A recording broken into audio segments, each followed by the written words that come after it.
नमस्कार, भाग्यम में आपका स्वागत है। ये प्रोग्राम उन सभी लोगों का स्वागत करता है जिन्हें लगता है कि उनकी समस्याओं के समाधान ज्योतिष के माध्यम से निकल सकते हैं। आज 21 जून 2020 है, आषाढ़ मास है, कृष्ण पक्ष है, तिथि अमावस्या है और वार रविवार है। विक्रम संवत 2077 है, प्रमादी नाम का संवत्सर चल रहा है, शक संवत 1942 है, सूर्य दक्षिणायन है, वर्षा ऋतु चल रही है, मुस्लिम तारीख 28 है, सवाल माह चल रहा है और हिजरी सन 1441 है। अमावस्या तिथि दिन में 12:12 तक है, उसके उपरांत प्रतिपदा तिथि आरंभ हो जाएगी। नक्षत्र मृगशिरा दिन में 1:01 तक, उसके उपरांत आद्रा नक्षत्र आरंभ हो जाएगा। योग गण दिन में 1:44 तक, उसके उपरांत वृद्धि योग आरंभ हो जाएगा। कर्ण नाग दिन में 12:12 तक, उसके उपरांत किंतुस कर्ण आरंभ हो जाएगा। सूर्योदय जयपुर में 5:37 पर और सूर्यास्त 7:19 पर हो रहा है।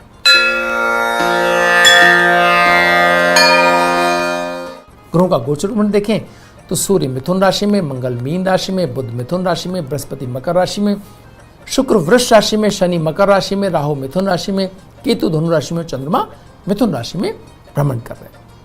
ग्रह योग की बात करें तो महापात योग रात्रि में 11:30 तक है। आज आषाढ़ी अमावस्या है, देव कार्य अमावस्या है, अंतर्राष्ट्रीय योग दिवस है और सूर्य ग्रहण आज है। जयपुर, कोटा सहित पूर्वी दक्षिणी भारत में खंडग्रास ग्रहण आप देख सकते हैं। जयपुर में ग्रहण प्रारंभ होगा 10:15 पर और ग्रहण मध्य होगा 11:56 पर और ग्रहण समाप्ति 1:44 पर है। जयपुर में ग्रहण का खंडग्रास मान 91% दिखेगा।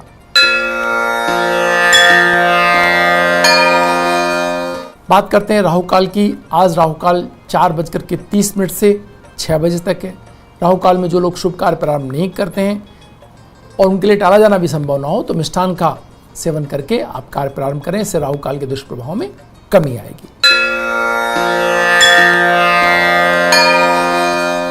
आइए बात करते हैं आज के दिन के मूड की। आज 21 जून है, आज ग्रहण है।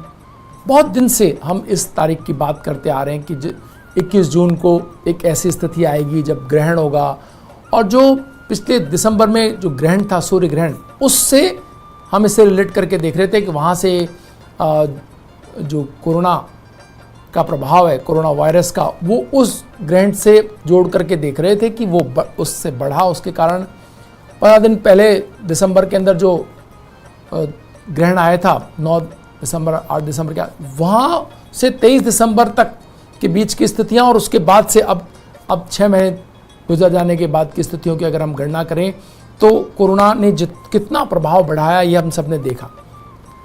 ज्योतिष का ऐसा मानना है कि वो जो ग्रहण था उसने कोरोना को, उस ग्रहण की स्थितियाँ जो थी उस समय की ग्रह स्थितियाँ थी और ग्रहण था, उसमें कोरोना के प्रभाव को बढ़ाया। और ये 21 जून को जो आज ग्रहण है, इससे इस स्थिति के अंदर या तो इसके बाद ये धीरे धीरे कम हो जाएगा और या इसकी स्थितियों में प्रभाव में वृद्धि होगी।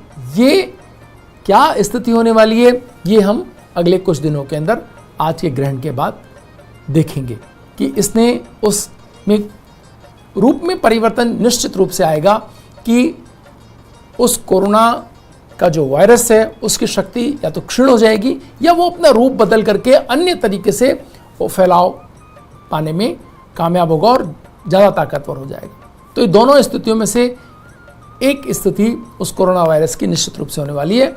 अगला जो छाया चंद्र ग्रहण आने वाला 15 दिन बाद में पूर्णिमा को, एक ग्रहण पहले आ चुका 5 जून को, इन 2 चंद्र छाया ग्रह थे, इनके बीच में ये सूर्य ग्रहण, इस पूरी स्थिति का एक निर्णायक दौर भी आप कहें तो कोई बहुत अतिशयोक्तिपूर्ण बात नहीं होगी। यहाँ से ये तय हो जाएगा कि इसमें कोई बहुत बड़ी वृद्धि होने वाली है, बहुत ज़्यादा कोई कोरोना के इसमें बहुत स्थितियाँ बेकाबू या बहुत बड़ा आकार ले जाने वाली हैं, या ये धीरे धीरे इसके बाद कम हो जाने वाली हैं। तो दोनों स्थितियों का अगर कहीं हम सेंटर पॉइंट देखते हैं तो वो आज के दिन के अंदर छिपा हुआ है और ये बहुत महत्वपूर्ण है मित्रों। ये कोई छोटी घटना नहीं है कि हम इसके प्रभावों, इसकी समझ को कैसे काम मिले। आज हमें ग्रहण की स्थिति के अंदर गेहूं और गुड़ का दान हमें करना चाहिए सभी लोगों को। अगर हम जो लोग स्वास्थ्य की चाहते हैं कि हमारा स्वास्थ्य ज्योतिष के आधार पर हम बात कर रहे हैं, तो हम कहेंगे ग्रहण के अंदर दिए गए दान का बहुत पुण्य फल हमें प्राप्त होता है। ग्रहण के दौरान हम अगर आध्यात्मिक तौर पर ओम नमः शिवाय या हमारे मृत्युंजय मंत्र का जाप करते हुए, या ओम ओम जूम से जो मृत्युंजय मंत्र का बीज मंत्र इसका जाप करते हुए, या हम नमोकार मंत्र का जो जाप करते हुए, इन सभी मंत्रों में जो भी आप जिस भी आध्यात्मिक पक्ष को आप मानते हो, किसी भी उसके अंदर अगर आप और कोई मंत्र का जाप ना भी करते हुए केवल ओम का उच्चारण करते हुए भी अगर आप ध्यानस्थ होते हैं, अब मेडिटेशन करते हैं, तो आप इसका बहुत फल आपको अपने जीवन में प्राप्त होगा। जो लोग मानसिक तनाव में या बहुत ज़्यादा अपने ऊपर जिनको लगता है कि बहुत समस्याएं हैं, हेल्थ की कोई प्रॉब्लम है, उन्हें ये दान और जप वगैरह से बहुत लाभ होगा। तो हम सभी को इस स्थिति का लाभ उठाना चाहिए जो सामने, कि हम जितना आध्यात्मिक अपना स्तर बढ़ा लेंगे, जितना पुण्य सृजित कर लेंगे, उससे हमारे आगामी समस्याओं या तनाव में निश्चय ही कमी आएगी। आर्थिक रूप से जो लोग चाहते हैं कि उनकी समस्याएं थोड़ा कंट्रोल में आए, उन्हें भोजन का दान, पके हुए भोजन का दान करना चाहिए। जो लोग चाहते हैं कि स्वास्थ्य में उनके में सुधार हो या स्वास्थ्य संबंधी समस्या नहीं आए, उन्हें गेहूं और गुड़ का दान करना चाहिए। जो लोग अपनी जो कर्ज या ऐसी स्थितियों में जो उनके पास लोन है और वो उससे चिंतित हैं, उन्हें तिल और तेल का दान करना चाहिए। तो इन सब स्थितियों के अंदर आप उन समस्याओं पे काबू पाने में सफल हो सकते हैं जिनके अंदर आपको लगता है कि आपकी चिंता बढ़ी हुई है। एक और बात है, आज के दिन के अंदर आपको अपने वस्त्रों के दान, आपको भोज्य पदार्थों के दान, आपको अपनी सुविधाओं में कटौती करते हुए अपने जीवन स्तर को एक पूरे नियंत्रण में, नए नियम बनाने में भी अगर आपको संकल्प लेते हैं तो भी बहुत बेहतर स्थिति आप पाएंगे। वक्त तो चला छोटे से ब्रेक के बाद फिर हाजिर होंगे। बने रहिए भाग्य। ब्रेक के बाद एक बार फिर आपका स्वागत है। आइए बात करते हैं मूलांक की, अंक ज्योतिष की। लगातार हम पिछले दिनों हर एक अंक की बात करते रहे हैं। आज हम बात करेंगे मूलांक 8 वाले लोगों की। मूलांक 8 वाले लोग प्रकृति के अंदर शनि प्रधान लोग कहे जाते हैं। शनि प्रधान लोग वो लोग होते हैं जो बहुत ही श्रम साध्य लोग होते हैं। अगर प्रकृति में कहीं श्रम है, कहीं अगर संघर्ष है, कहीं अगर एक लगातार कंसिस्टेंसी है, तो वो है 8 नंबर के अंदर।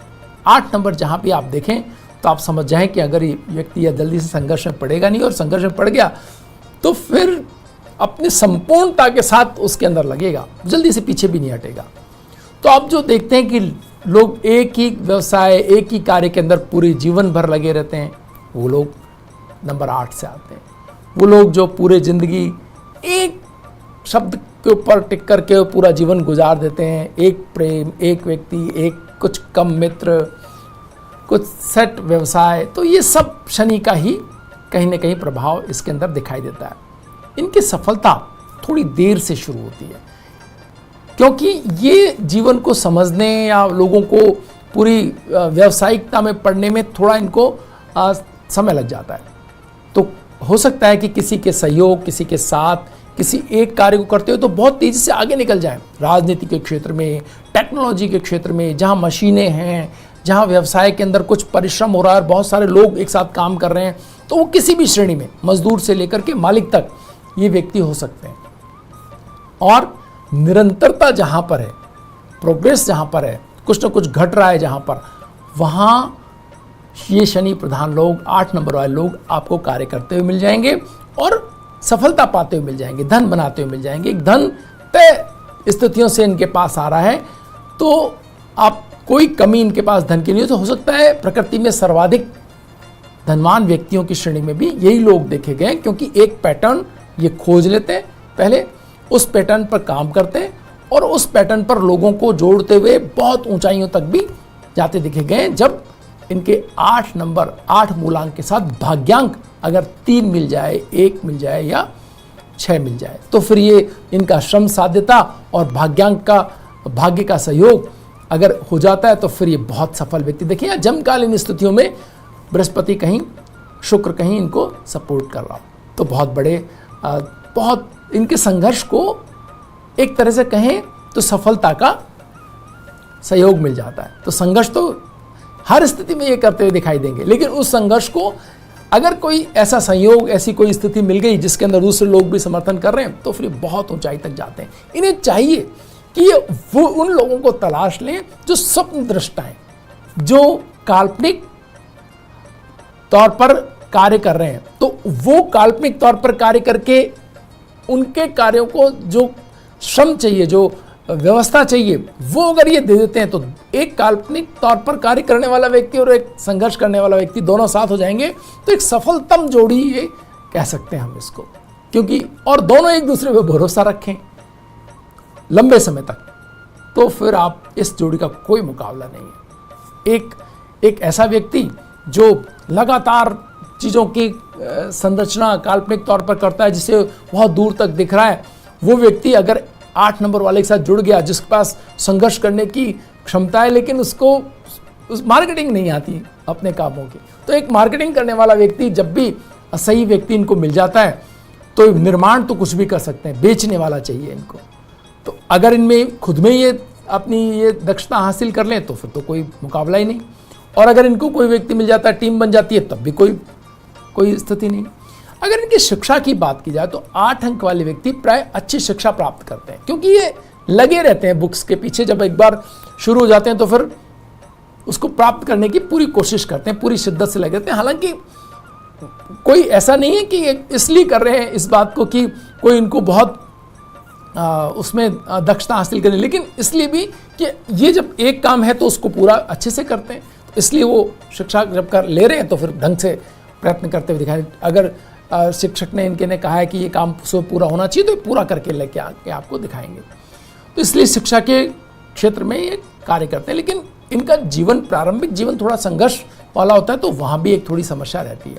लेकिन ये शिक्षा के मार्ग में आने वाली कठिनाइयों को सामना करते हुए, और अगर हार मान जाए तो इनकी शिक्षा अधूरी रहती है। अपने जीवन संघर्ष में आर्थिक चीज़ों को ऊंचा करने के लिए, पारिवारिक जिम्मेदारियों को निभाने के लिए दूसरी तरफ डाइवर्ट हो सकते हैं। लेकिन अगर कठिनाइयों का सामना करने के बावजूद उच्च शिक्षा में अगर ये जुट जाते हैं तो फिर ये इतने लर्नेड लोग कहलाते हैं कि जो विश्व को, देश को, समाज को, गांव को, इन लोगों की बुद्धि से संचालित होते हुए कई मायनों में आप देख सकते हैं।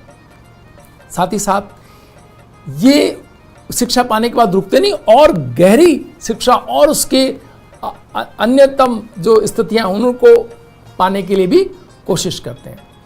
साथ ही साथ इनकी सफलता निश्चित इसलिए मानी जाती है क्योंकि ये जिस चीज़ के पीछे जुटते हैं तो उसके क्रम को कभी तोड़ते नहीं, एक के बाद कोई शॉर्टकट नहीं। ये चाहते हैं कि पूरी तरह से जिस चीज़ को चाहते हैं उसको लोगों को करवाना, और इस तरह से ये लगे रहते हैं। साथ ही साथ इनकी सफलता, आर्थिक स्थिति की बात की जाए इनकी, तो थोड़े से संग्रह करने की अच्छी प्रवृत्ति होने के कारण जल्दी ही धन इनके पास में अच्छा इकट्ठा लोग होते हुए देख सकते हैं। फिजूल खर्च नहीं होते, तो लोग सोचते हैं इनके पास बहुत धन है, जबकि इन्होंने बड़ी मेहनत से वो धन बनाया होता है। सोच समझ करके खर्च करते हैं, सीमित आवश्यकताएं दिखाते हैं, दिखावे में नहीं पड़ते, एक चीज़ बढ़िया खरीदते हैं, उसको काम में लेते हैं। इस कारण से ये जल्दी समाज के अंदर धनवान या आप एक सुदृढ़ अर्थव्यवस्था वाले दिखाई देते हैं। चाहे इनके पहले शुक्र प्रधान लोगों ने अगर अच्छा धन कमा भी लिया था, तो भी आप देखेंगे कि वो अपना धन बहुत चीज़ों पे दाव पे लगाते हुए और खर्च करते हुए एक उम्र पर ये धीरे भी कमा रहे होंगे, स्लो भी होंगे, तो भी उनके बराबर आके खड़े हो जाएंगे इस मायने में, क्योंकि इन्होंने अच्छी बचत की और एक संयमित अच्छा जीवन जिया है। कार्य क्षेत्र की बात की जाए तो मूलांक 8 वाले परिश्रम लग्न के कार्य में सफल रहते हैं। अच्छे इंजीनियर, अच्छे डॉक्टर, एग्जीक्यूटिव, सुपरवाइजर, विज्ञानी, केमिस्ट, हार्डवेयर स्टोर वाले, ट्रांसपोर्टर, ठेकेदार, मशीनरी पर काम करने वाले, तमाम तरह की इंडस्ट्रियलिस्ट आप देखें तो 8 नंबर वाले उनके अच्छी एक उनकी पोजीशन आप देखेंगे। इंडस्ट्री में जितने भी आप अगर सर्वे करेंगे तो पाएंगे कि 8 मूलांक वाले ज़्यादातर वहाँ पर आपको संघर्ष करते हुए दिखाई देंगे। प्रिंटिंग प्रेस और इसके साथ ही साथ अगर मजदूरी भी कर रहा है कोई शनि प्रधान व्यक्ति या 8 अंक वाला व्यक्ति, तो भी आप देखेंगे कि वो उनमें भी उसके कार्य की दक्षता श्रेष्ठता से आप प्रभावित हुए ना नहीं रह सकते, क्योंकि वो अपने कार्य में धीरे धीरे एक इतनी ऊंचाई ले आते हैं जिसको जो बहुत अच्छे दर्जे पर आंकी जाती है।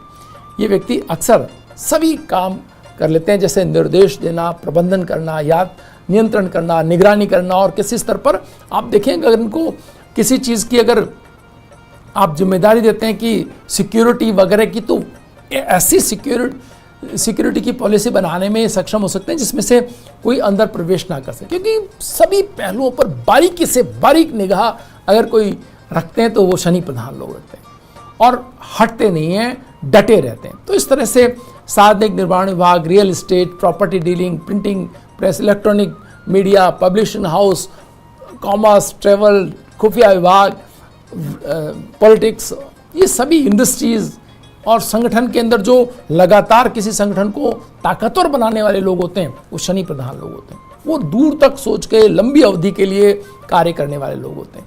तो इस तरह से हम कह सकते हैं कि ये ऐसे लोग होते हैं जिनके ऊपर पूरी सफलता टिकी हुई होती है, यानी टिकाऊपन अगर कहीं है तो 8 नंबर में। अगर आपके आसपास कोई 8 मूलांक वाला व्यक्ति है तो आप उस पर अच्छा भरोसा कर सकते हैं और उसके साथ अच्छी टीम बना सकते हैं। और साथ ही साथ 8 नंबर वाले व्यक्तियों को निराशा, नकारात्मकता, तनाव, अपने ऊपर विश्वास की कमी, इन सब चीज़ों से बचने की बड़ी आवश्यकता होती है।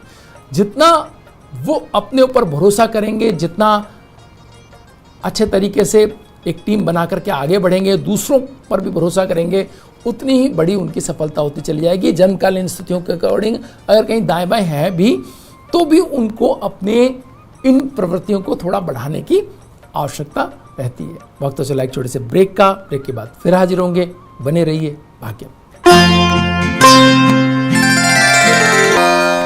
आइए अब बात करते हैं भाग्य में सितारों की।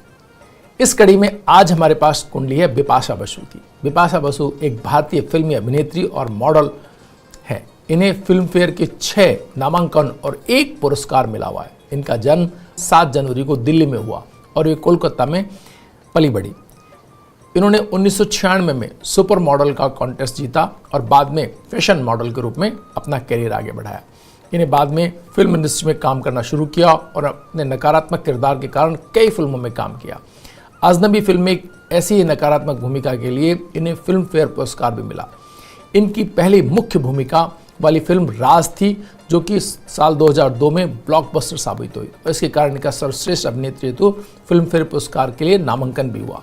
आइए हम उनकी उपलब्ध कुंडली के माध्यम से उनके व्यक्तित्व की विशेषताओं को समझने का प्रयास करते हैं।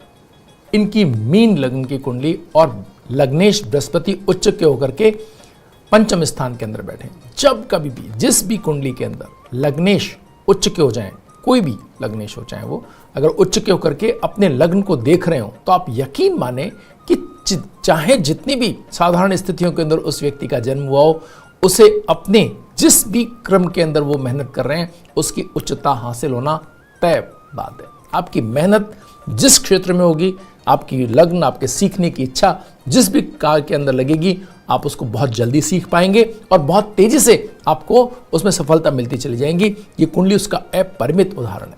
उच्च का बृहस्पति लग्नेश होकर के और पंचम बैठे तो आप फटाफट सीखने की आपको दक्षता हासिल हुई और उसके आधार पर आपके जीवन के अंदर बहुत बहुत तेजी से सफलता आती चली गई। और आप एक देखिए, आप जानते बिपाशा बसु का नाम जब भी आया तो वो किसी परिचय की मोहताज नहीं आज। इसके अलावा हम देखते हैं शनि और राहु का जो 6ठे स्थान के अंदर शनि राहु का सूर्य की राशि के अंदर होने ने उन्हें बहुत सारी नकारात्मकता, यानी अभिनय में भी, रोल मिलने में भी आपने देखा कि उन्हें किस तरह के नेगेटिव रोल से उनको पॉजिटिव रास्ते मिले। तो इसके मायने क्या हैं? इसके मायने ये हैं कि जब भी राहु और शनि सूर्य क्योंकि उनका एक तरह से हम मानते हैं कि विरोधी ग्रह है, उसके अंदर जब आप बैठ जाते हैं तो आपको वो रास्ते मिलते हैं जिन रास्तों को लोग ये कहेंगे कि ये रास्ते उतने उचित हैं या नहीं है। यानी कि नकारात्मक भूमिकाओं से कला के क्षेत्र के अंदर ऊंचाई पाना एक महिला किरदार के लिए इतना आसान नहीं होता। लेकिन इन्होंने वो करके दिखाया, एक नई राह बनाई और नए रास्ते बना करके अपने आप को ऊंचाइयों तक लेके गई। एक बहुत खास बात जो यहाँ पर इस कुंडली के अंदर और है, जो भी कला के क्षेत्र में काम करना चाहें महिलाएं, उनके लिए एक बहुत महत्वपूर्ण बात यहाँ पर दिखाई देती है, वो है शुक्र का मंगल की राशि में होना।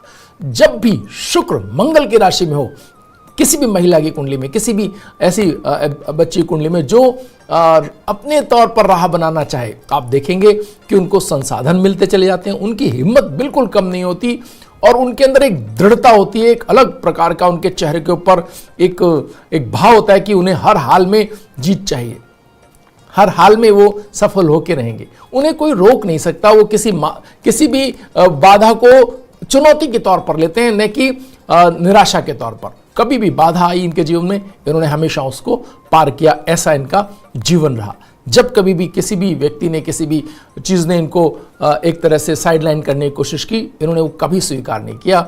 ये शुक्र जो है मंगल की राशि में बैठने ने इनको एक अदम्य साहस दिया। हर बार अपने अंदर एक निराशा के बाद चीज़ों से लड़ करके और जीत हासिल करना, ये भाव एक बहुत बेहतर तौर पर हम इस कुंडली में देखते हैं। साथ ही साथ एक बहुत ही महत्वपूर्ण बात है यहाँ, जो जैसे कि हमने बताया कि शुक्र जो है वो मंगल की राशि में, यहाँ चंद्रमा भी मंगल की दूसरी राशि मेष के अंदर है। ये एक ऐसा कॉम्बिनेशन होता है मित्रों कि जब शुक्र के साथ एक राशि में, वृश्चिक राशि में शुक्र है और चंद्रमा मेष राशि के अंदर है, ये आपको नींद में भी चैन नहीं लेने देता। यानी आपको जब आप नींद आती है तो भी आपको आपके सपने आते हैं और आप उनको पूरा करने के लिए दौड़ते हैं। तो ऐसे जो प्रतिभाशाली लोग होते हैं, जिनको नींद में भी अपने सपने दिखाई दें, सो भी नहीं पाए हो चैन से, वो लोग निश्चय ही सफलता की ओर बढ़ते हैं। हालांकि ये एक स्वास्थ्य के लिए भी नकारात्मक बात है कि कई बार उनकी महत्वाकांक्षा उनके स्वास्थ्य पे भी हावी हो जाती है, जो कि हमने इनके उसमें देखा कि कई बार इनको भावनात्मक तनाव की स्थितियों का सामना करना पड़ा। लेकिन फिर भी ये किसी भी चीज़ से डरी नहीं, झुकी नहीं और इन्होंने अपनी सफलता पाई। तो जब कभी भी चंद्रमा मेष राशि के अंदर होते हैं तो आपको वो साहस और वो उच्चता प्रदान करते हैं, जिससे आप अपनी चीज़ों को दृढ़तापूर्वक डिमांड मांगने की इच्छा रख सकें। भाग्य में आज इतना ही, कल फिर हाजिर होंगे नई बातों के साथ। नमस्कार। इस कार्यक्रम के प्रायोजक आयो के